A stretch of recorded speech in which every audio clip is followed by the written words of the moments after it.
안녕하세요. 공부 휴식 정보 채널 타스입니다. 공부 재능 탓을 해서 얻는 이득. 상당히 자극적인 제목입니다. 제목을 보시고 아마 예상하는 내용이 있으실 겁니다. 그런데 그 내용만 이야기를 하는 것은 아니고 좀 더 확장된 이야기까지 하려고 합니다. 그러니까 우리 예비 합격자 여러분들 영상 끝까지 봐주시면 정말 감사하겠습니다.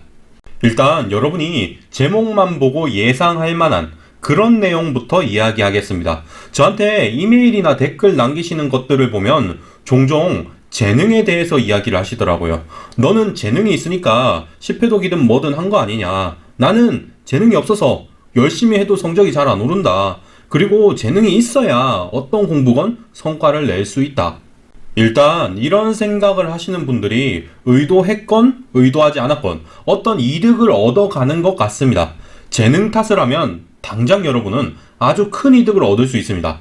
그건 바로 최선을 다하지 않아도 되는 이유입니다. 나는 재능이 없다. 열심히 노력해도 합격할 수 없다.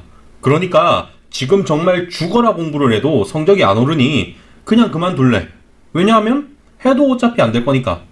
그런데 사실 어느 분야건 재능이 있건 없건 남들보다 앞서 나가려면 아무래도 많이 고통스러울 수밖에 없습니다. 그런데 만약 재능 탓을 해버리면 이런 노력 안 해도 되는 겁니다. 어차피 노력해봤자 안 되니까 말입니다. 이런 사람들을 패배자, 근성 없음 이런 식으로 제가 막 아픈 말을 하면서 쓴소리를 할 수도 있습니다. 그런데 그러지는 않을 겁니다. 그것보다는 약간 관점을 바꿔보자고요. 만약 여러분이 공부 성적이 안 오르는 것을 재능 탓으로 돌려버리면 최선을 다하지 않아도 죄책감을 느낄 필요가 없게 됩니다. 마음이 편해지는 겁니다. 그런데 이렇게 하면 어떤 분야에서도 제대로 성과를 내기 힘듭니다. 왜냐하면 아까 말한 것처럼 대부분 분야에서 남들보다 앞서기 위해서는 어느 정도 고통을 감내해야 하니까요. 만약 재능 때문에 여러분이 성적을 못 내고 있다면 우리 약간 발상을 바꿔보는 건 어떨까 싶습니다. 여러분 스스로에게 한번 질문을 해보자고요.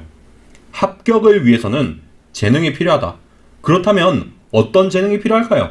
아니 그렇잖아요. 계속 재능 탓을 할 거면 그 재능이란 것이 도대체 무엇인지부터 확실히 해야 합니다.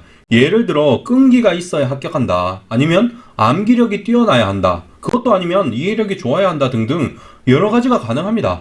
그런데 뭐든 됐건 좀 그냥 두루뭉술하게 재능 이렇게 이야기하지 말고 좀 똑바로 이야기를 하자고요.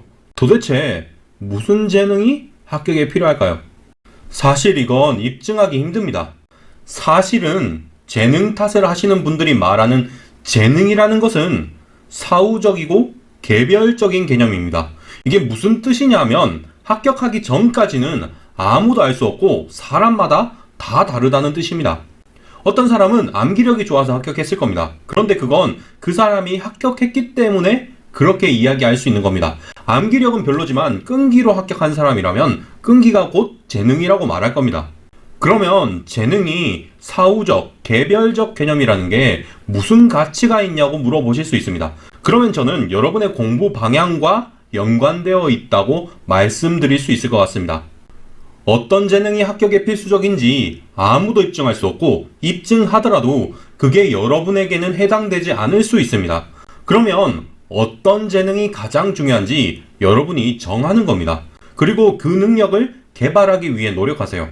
재능이라는 것을 네이버 국어사전에서 검색해보면 개인이 타고난 능력과 훈련을 통해 얻는 능력을 아우르는 표현이라는 말이 나옵니다.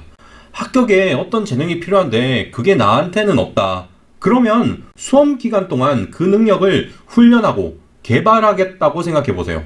아니야, 후천적으로는 절대 그 능력을 얻을 수 없어. 이러실 수도 있습니다. 그런데 대부분 그렇지 않을 겁니다. 예를 들어 세무사 합격을 위해서는 키가 커야 한다. 뭐 이러면 힘들겠죠. 아니면 당뇨가 걸려서 그걸 치료하지 못하면 합격할 수 없다. 이렇게 정하셔도 힘들 겁니다. 그런데 대부분 그런 것을 필수적인 재능이라고 생각하지 않습니다. 한번 예를 들어 볼까요? 저 같은 경우에는 집중력이 정말 중요하다고 생각했어요. 그런데 제가 군대를 다녀오니까 1시간 앉아있는 것도 힘들더라고요. 그래서 이걸 어떻게 해야 하나 생각했습니다. 집중력이 안 좋으니 능력을 개발해야죠. 그래서 그냥 처음에는 집중이 되건 안 되건 오래 앉아있는 연습을 했습니다. 처음에는 그렇게 앉아 있다가 나중에는 점점 집중하는 시간을 늘리는 겁니다. 그래도 집중이 안 되면 짧은 시간에 해낼 수 있는 공부 목표를 정하고 그걸 해내고 잠깐 쉬는 식으로 공부하기도 했습니다. 그러다 보니 점점 집중력이 좋아지더라고요. 실제로 공부 호르몬이란 책을 보면 몰입과 연관된 호르몬이 있는데 그건 몰입 경험을 많이 하면 할수록 더 잘 분비가 된다고 합니다. 이것 외에도 인간의 뇌가 성인이 된 후에도 변화하는 케이스는 꽤 다양하게 소개되어 있습니다. 여러분이 재능 때문에 좌절할 이유가 없다는 것입니다. 제가 처음 영어를 배웠을 때 애플이라는 단어를 외우는데 3시간이 걸렸습니다. 그리고 틀렸습니다. 그런데 시간이 흐르고 저는 세무사 공부할 때 몇 천 페이지짜리 책의 목차를 모두 외웠습니다. 여러분의 지금 모습을 가지고 재능이라고 판단하지 마세요. 재능 탓을 해도 됩니다. 난 이런 재능이 없어. 그래서 공부하기 힘들어. 이렇게 생각해도 됩니다. 근데 그 재능을 왜 여러분은 못 가지냐는 거죠. 훈련을 통해서 상당 부분 개선할 수 있습니다. 그냥 방법을 몰라서 그래요. 만약 어떤 재능이 필요하다 싶으시면 검색해 보시고 여러분의 뇌를 한번 실험해 보세요. 이런 방법으로 했더니 더 공부가 잘 되더라. 저런 방법은 별로더라. 정보를 모으고 공부법을 최적화해 보라는 겁니다. 자기 연민이나 하고 주저앉지 마세요. 그런다고 여러분이 무슨 비극의 주인공 되는 거 아닙니다. 피할 수 없는 고난 속에서 하는 선택이 여러분을 규정짓습니다.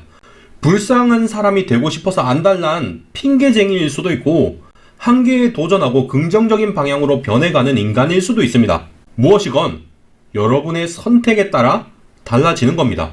제가 예전에 수험기간이라는 것은 당연히 불합격하는 사람이 당연히 합격하는 사람으로 변해가는 기간이라고 말했습니다.